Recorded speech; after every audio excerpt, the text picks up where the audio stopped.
ہمارے دل اندھے ہو گئے ہیں۔ بے تحاشا دولت جمع کرنے کا جذبہ انسان میں ہمیشہ سے موجود رہتا ہے۔ اللہ انسانوں کی ہدایت کے لیے پیغمبر بھیجتا رہا۔ تمام پیغمبر ایک ہی دین لے کر آتے رہے، لیکن انسان اپنے مفاد کی خاطر، جس میں بے تحاشا دولت جمع کرنے کا جذبہ پیش تھا، خدا کے پیغام میں رد و بدل کرتے رہے۔ بالآخر آخری نبی حضرت محمد صلی اللہ علیہ وآلہ وسلم پر قرآن نازل ہوا، جس کی حفاظت کا ذمہ خدا نے خود لے لیا۔ اس کتاب میں تو ہم تخفیف کر ہی نہیں سکتے، لیکن ہم دین محمد صلی اللہ علیہ وآلہ وسلم کے ماننے والے نے بے تحاشا دولت جمع کرنے والوں کا کوئی نہ کوئی جواز ڈھونڈ ہی ڈالا۔ اقبال نے اس حقیقت کو نوحہ ابو جیل در حرم کعبہ کے عنوان سے بڑے دلکش انداز میں بیان کیا ہے۔ اے ابو جیل، کعبہ میں گیا اور غلاف کعبہ کو تھاما اور اپنے معبودان لات و منات کو نہایت عجز سے پکارا۔ یہ وہ تبدیلی ہے جسے دین محمدی ہمارے معاشرتی زندگی میں لانے کا مدعی ہے۔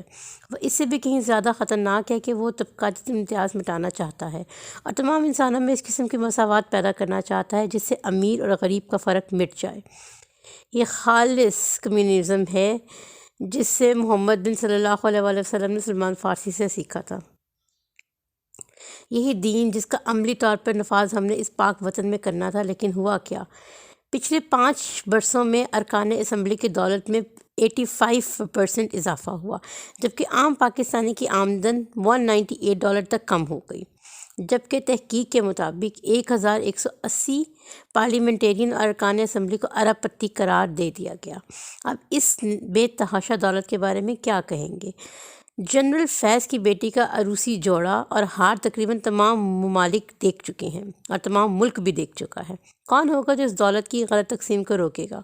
خدا کا دعویٰ ہے کہ خدا کا نظام غالب آئے گا، لیکن اگر انسان رب کا رفیق بن جائے تو یہ نظام دنوں میں بھی غالب آ سکتا ہے، اور اگر نہ بنے تو کائناتی رفتار سے زیادہ دیر لگ جائے گی، لیکن نظام تو بالآخر غالب آ کر ہی رہنا ہے۔ یہ ملک اس لیے حاصل کیا گیا تھا، لیکن ہم اس کے ساتھ کیا کر رہے ہیں؟ ہمارے دل اندھے ہو چکے ہیں۔ قرآن شریف میں ارشاد ہے، پھر دیکھو کتنی ہی بستیاں ہیں کہ ہم نے انہیں ہلاک کر دیا، اور وہ ظلم کرنے والی تھیں، وہ ایسی اجڑیں کہ اپنی چھتوں پر گر کر رہ گئیں، کنویں ناکام رہ گئے، سر بفلک محل کھنڈر بن گئے۔ کیا یہ لوگ ملکوں میں چلتے پھرتے نہیں کہ عبرت حاصل کر سکیں؟ اس کے پاس دل ہوتے اور سمجھتے، پوچھتے کان ہوتے اور سنتے۔ حقیقت یہ ہے کہ جب کوئی اندھے پن میں پڑ جاتا ہے تو وہ آنکھیں اندھی نہیں ہو جایا کرتی جو سروں سے ہوئی نہ، دل اندھے ہو جایا کرتے ہیں جو سینوں کے اندر پوشیدہ ہیں۔